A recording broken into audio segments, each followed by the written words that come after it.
Hello everyone. Now I will teach you about. Hello everyone. Now I will teach you about the section the pronoun. प्यारे बच्चों, कल noun से संबंधित संप्रत्यय के बारे में आपको बताया गया कि नाउन क्या होता है और उसके पांचों काइंड्स के बारे में मैंने बताया। आज पार्ट ऑफ स्पीच के दूसरे सेक्शन यानी प्रोनाउन के विषय में आज चर्चा किया जाएगा। तो सबसे पहले हम ये देखें कि प्रोनाउन होता क्या है।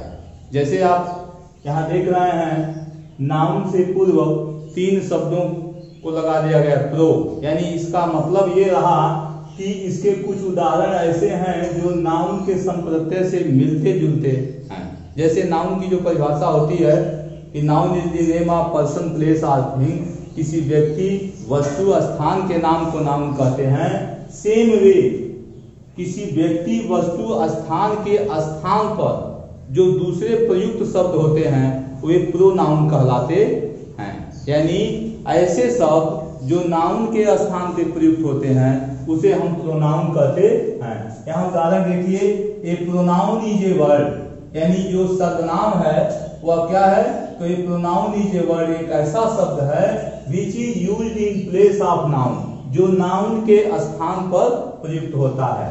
फॉर एग्जाम्पल, जैसे अगर हम बोलते हैं कि राम घर जाता है, Ram goes to school, Ram घर जाता है। अगर हम इस राम के जगह पे कोई ऐसा शब्द रख दें जो राम संप्रत्यय के संदर्भ को पूर्ण कर देता हो, तो that word is called pronoun. जैसे राम घर जाता है, इसके जगह पे हम लिख सकते हैं वह घर जाता है। दूसरे उदाहरण से देखेंगे, सपोज दैट मैंने लिखा Ram did not come,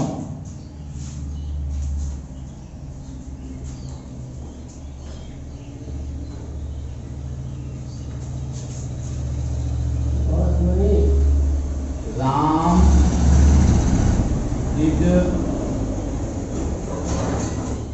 not come as he was ill. Ram did not come यानी राम के जगह पे राम जो है वो आज नहीं आया, जैसा कि उसी के बारे में यहाँ पे जो ही शब्द लगा हुआ है वो राम संप्रत्यय के लिए लगा है, इसलिए यहाँ पे ही जो है वह प्रोनाउन है। जैसे दूसरे उदाहरण को देख सकते हैं, सीता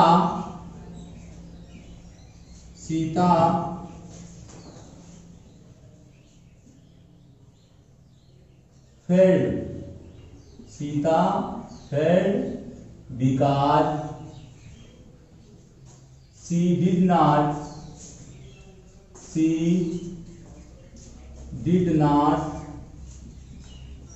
work hard। अब यहां देखें, सीता फेल्ड, तो सीता जो है यह नाउन है। पिछले सेक्शन में बताया गया है किसी व्यक्ति, वस्तु या स्थान के नाम को नाउन कहते हैं, तो सीता जो है यह व्यक्ति का नाम है, तो सीता नाउन हो गया। अभी जो उदाहरण है प्रोनाउन से संबंधित वह यह है कि नाउन के स्थान पर प्रयुक्त होने वाले शब्दों को हम प्रोनाउन कहते हैं। तो सीता फेल्ड यानी सीता असफल हो गई, बिकॉज़ क्योंकि वह, यानी सीता के लिए कौन सा शब्द प्रयोग हो गया, सी। तो सी शब्द जो है यह प्रोनाउन है। तो नाउन के स्थान पे प्रयुक्त शब्द को हम प्रोनाउन कहते हैं। आपने देख लिया कि प्रोनाउन संप्रत्यय की परिभाषा क्या होती है। अब हम देखेंगे कि प्रोनाउन, जैसे नाउन के काइंड्स होते हैं ऐसे प्रोनाउन के भी काइंड्स होते हैं। तो काइंड्स ऑफ प्रोनाउन यानी प्रोनाउन कितने प्रकार के होते हैं, तो प्यारे बच्चों प्रोनाउन 6 प्रकार के होते हैं, जिसमें सबसे जो पहला प्रकार होता है वह होता है पर्सनल प्रोनाउन। सबसे जो पहला प्रकार होता है उसको हम बोलते हैं पर्सनल प्रोनाउन, यानी व्यक्तिवाचक सर्वनाम। जो पर्सनल प्रोनाउन होता है उसके 3 काइंड्स होते हैं, यानी पर्सनल प्रोनाउन के अंतर्गत 3 तरह के प्रोनाउन का संग्रह होता है। जो सबसे पहला संग्रह होता है वह क्या होता है, तो फर्स्ट पर्सन का pronoun, first person pronoun, first person pronoun. First person pronoun के अंतर्गत कौन आते हैं, तो फर्स्ट पर्सन यानी the person who is speaking, यानी वह व्यक्ति जो बोल रहा है, यानी जो स्पीक करता है। सपोज दैट यहाँ क्लास चल रहा है और मैं आपको पढ़ा रहा हूं, तो मैं क्या हो गया, मैं फर्स्ट पर्सन हो गया, मैं बोल रहा हूं। यानी जो फर्स्ट पर्सन होता है उसको हम बोलते हैं दी पर्सन स्पीकिंग, और इसके अंतर्गत आई और वी आते हैं, आई और वी आते हैं, ये फर्स्ट पर्सन के अंतर्गत आते हैं। सेकेंड पर्सन कौन होता है, तो सेकेंड पर्सन के अंतर्गत होते हैं the person spoken of, the person spoken of, यानी जिस व्यक्ति से हम अपनी बात को रखते हैं, अपनी बात करते हैं, उसको हम बोलते हैं सेकेंड पर्सन, और इसके अंतर्गत यूज प्रोनाउन का प्रयोग किया जाता है। और जो तीसरा पर्सन होता है the person spoken of, the person spoken,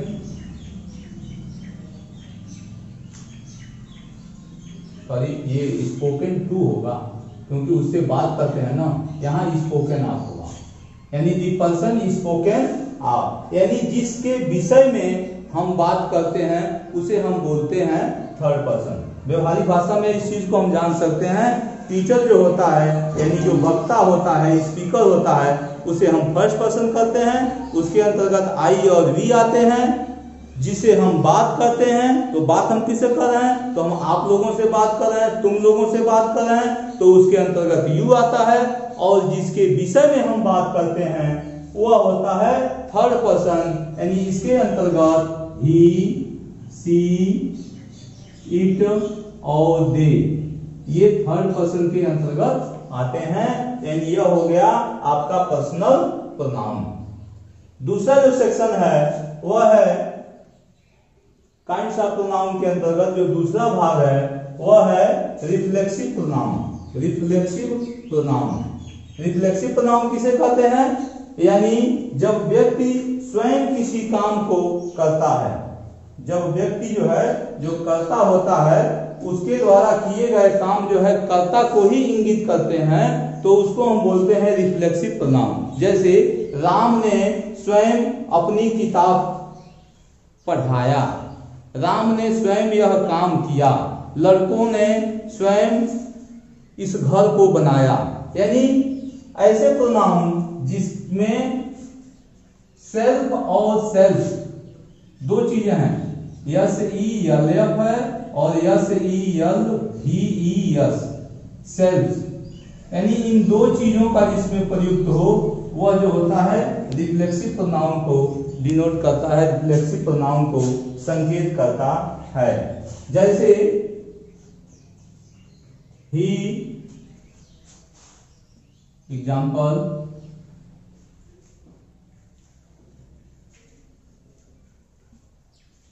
ही,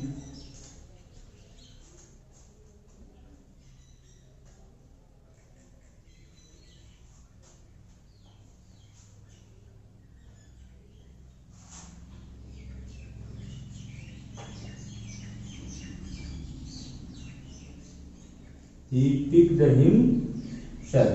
अब यहाँ देखिए जैसे ही है तो इसका जो ऑब्जेक्टिव रूप है उसमें हमने लगा दिया यस ई यल एफ, यानी ये स्वयं की ओर इंगित कर रहा है, इसलिए यह हो गया रिफ्लेक्सिव प्रोनाउन। अब यहाँ थोड़ा सा ध्यान देने योग्य बात है, कभी भी सिंगुलर नंबर के लिए सेल्फ का हम प्रयोग करेंगे और प्लूरल नंबर के लिए सेल्फ का प्रयोग करेंगे। जैसे हम एक को आपको बताते हैं, जैसे मान लीजिए यहाँ पे आई आ गया, तो आई जो है यह किस केस में है, ये नॉमिनेटिव केस में है।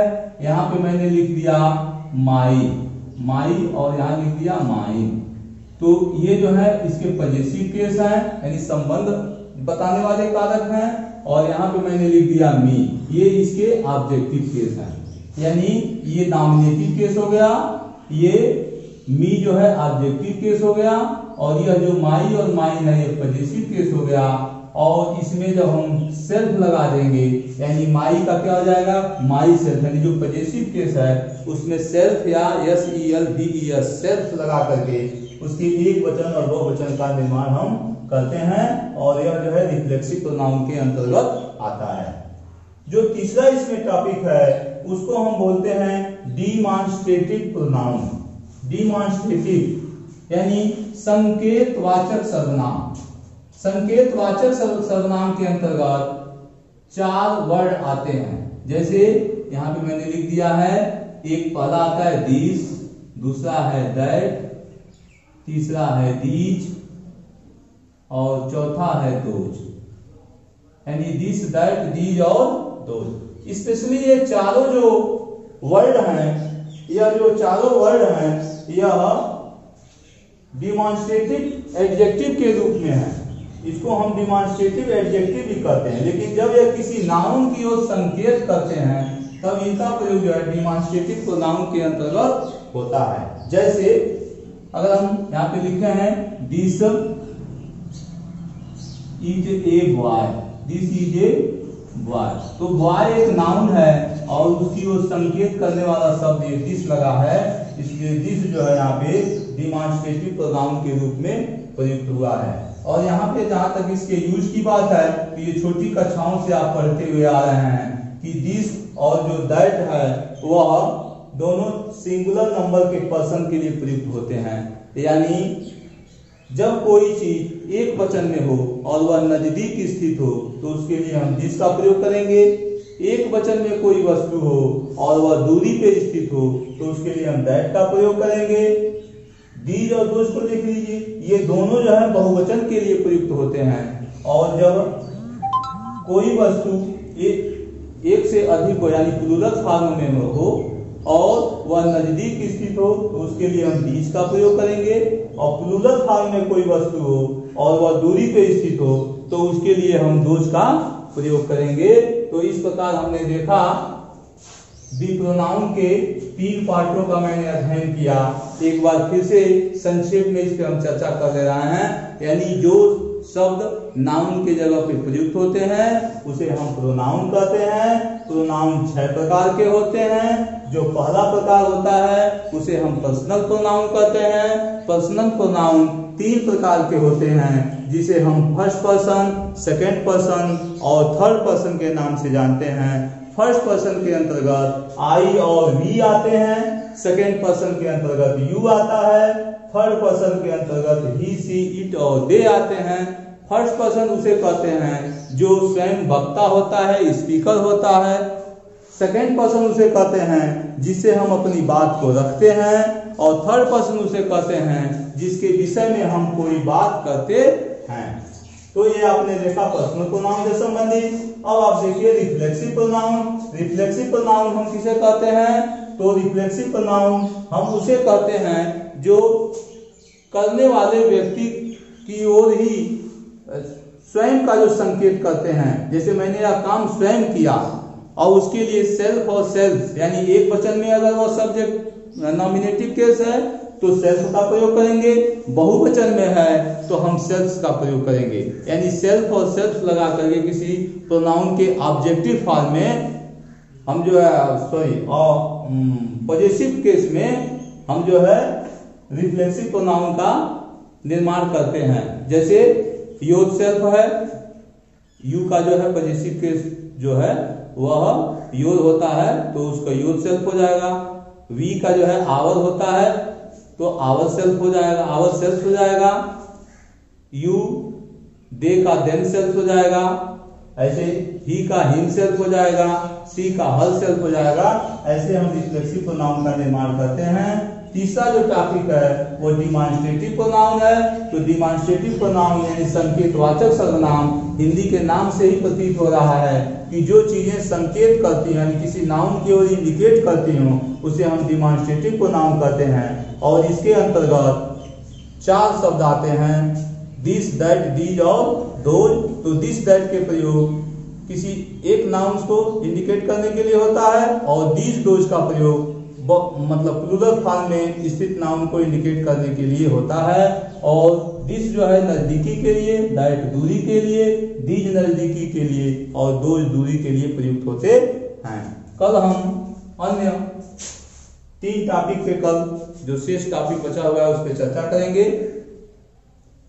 Thank you very much for watching this video. यद्यप मैंने अपने पूरे प्रयास से इस वीडियो को बनाया है रोचक तरीके से और व्यवहारिक भाषा का प्रयोग करके इस वीडियो को मैंने बनाया है। अगर थोड़ा भी यह वीडियो आपको अच्छा लगा है तो इसको लाइक करें ताकि मेरा भी उत्साहवर्धन होगा, और जब मेरा उत्साहवर्धन होगा तो निश्चित रूप से आपका भी मैं उत्साहवर्धन अपने नॉलेज के माध्यम से कराऊंगा। Thank you very much.